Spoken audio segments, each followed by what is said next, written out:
by Logan Storley. If you have any questions for Logan, go ahead and use the raise hand feature. We will get started here with Donna Cordy. How's it going, Logan? Hey, what's going on? Oh, not too much. This guy is so scary. I didn't even want to ask him any questions in the press conference earlier. What possessed you to take this matchup? I mean, how do you feel about your opponent, Yaroslav Amosov? No, I mean, he's tough. I know he's tough. He's an undefeated fighter, which so am I. But, it was a good opportunity, and I see a lot of areas that, that I can win in. And so to be the best, you got to fight the best, and he's one of the top guys right now. You've been in there with, like Ian Pascu and, another guy who's a huge deal at the moment, Joaquin Buckley. But in terms of the levels of your opponent, this guy is the toughest test you've faced in your MMA career, correct? Yeah. And last one from me, how does that fight work out? I mean, are you going to be shooting in, looking to get him to the ground, looking to nullify him, or are you happy to stand and bang with this guy? Yeah, it's a little bit of both. It's going to be a lot of transitions going from wrestling to striking, and who can win those situations, and who can, when you do land the takedown, can you keep them there for a while, beat them up, get them tired, and that's what's really going to determine the outcome of this fight. Thank you, buddy. We'll go to Steve. Logan, thank you for the time. We heard something telling from Yaroslav earlier when he said that the reason you've looked dominant against your competition is that you hadn't faced a wrestler at your level. And he says that because of that, the outcome will be different this time. What are your thoughts? I've wrestled at the highest level for a long time. And I trained with Kamaru Usman, Gilbert Burns, Mike Chandler, Robbie Lawler. Some of the best guys, obviously the top two guys at 170. So I know what it takes to go in there and compete. Have the guys that I fought, EJ Brooks was a Division I wrestler. Pascu had good wrestling and did well against Ed with defending some things and getting some takedowns of his own. But I know Amosov has good wrestling. I know that. I've watched his fights. But it's going to be able to who can keep that up for 15 minutes. And so, I know I competed in probably over 400 wrestling matches. Been wrestling since I was 5 years old. So I know how to go out there. I know how to compete against the best guys in the world. All right, and I put it to Amosov earlier that with two undefeated fighters going in and no definitely 100% established next person to face Douglas Lima, this could be a number one contenders fight. Do you see it that way yourself? Yeah, I do. I think whoever comes out of there with a good performance and a W, definitely put yourself up there for a title shot. All right, Logan, best of luck Thursday. Thank you. Thanks. Go to Matthew. Hey, Logan, how you doing today? Hey. Hey, my question is to you, do you think there's more pressure on you in this fight? Of course, you both are undefeated, or do you think there's more pressure on Yaroslav? Of course, the gentleman I was just talking with is saying this is technically a number one contender fight. Do you think there's more pressure on you or Yaroslav here? I think I really don't know. For me, it's just another fight where you want to go in there and you want to come out with the W.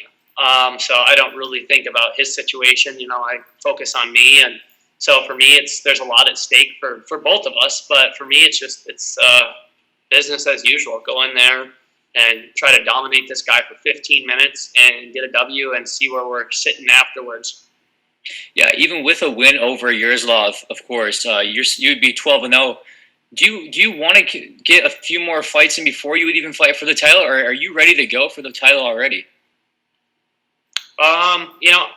I'm ready. I'm ready. I'm excited, and I know that with like I said, a great win on Thursday, that puts you right up there, and that puts you right in the discussion for a title shot. So for me, it's just like I said, I've been competing for a long time, so I know what it takes to compete at a high level. And so I only have 11 fights, but you can't wait around forever.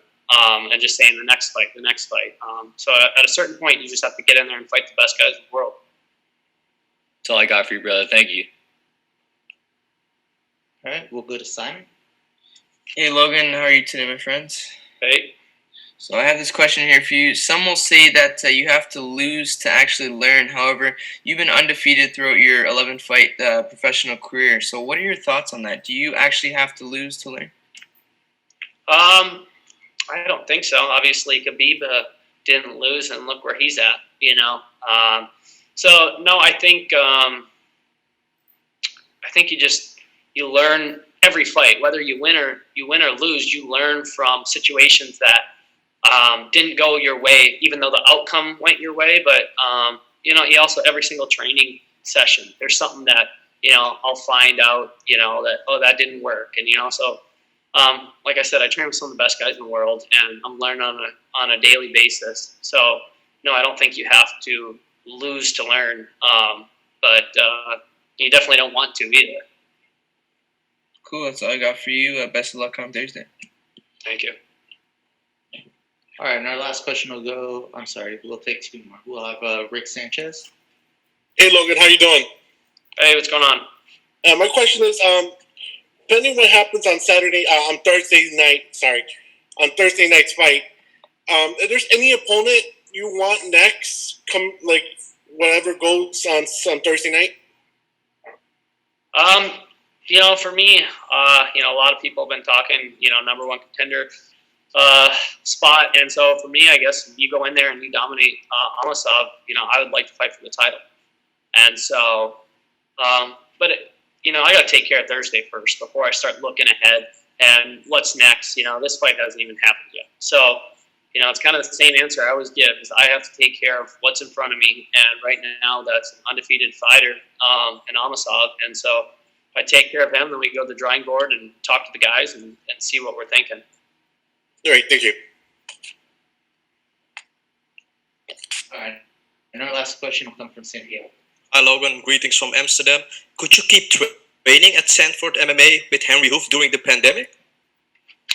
We had to take a little break for a while, which everybody had to, but then the state of Florida obviously had less restrictions than other places, so we were able to get back training, and we did a lot of things on our own and home workouts and things like that we had to do for the first few weeks. But it was good. I got to kind of take a little break and focus on some things that I didn't always get to when we're always going from fight to fight or back to training camp. So I just did whatever I could and tried to learn during it. And the last thing for me, the current champion in your weight class moved up in weight and challenged Gegard Mousasi for the middleweight title. What did you make of Lima's performance in that fight? Mousasi was big, and he did a good job controlling the distance. Lima's leg kicks, obviously, they took a toll on him. You could tell, and, he said it in the interview. Mousasi won those wrestling positions, and he was big. I could tell his weight kind of took it out of Lima in a few situations where maybe Lima would have been able to get out if it was at 170 or 180, 175, but at 185, Mousasi just was a little bigger guy and did a better job controlling distance and winning those wrestling positions. Good luck on fight night, sir. Thanks. All right, thank you very much, Logan. Appreciate your time.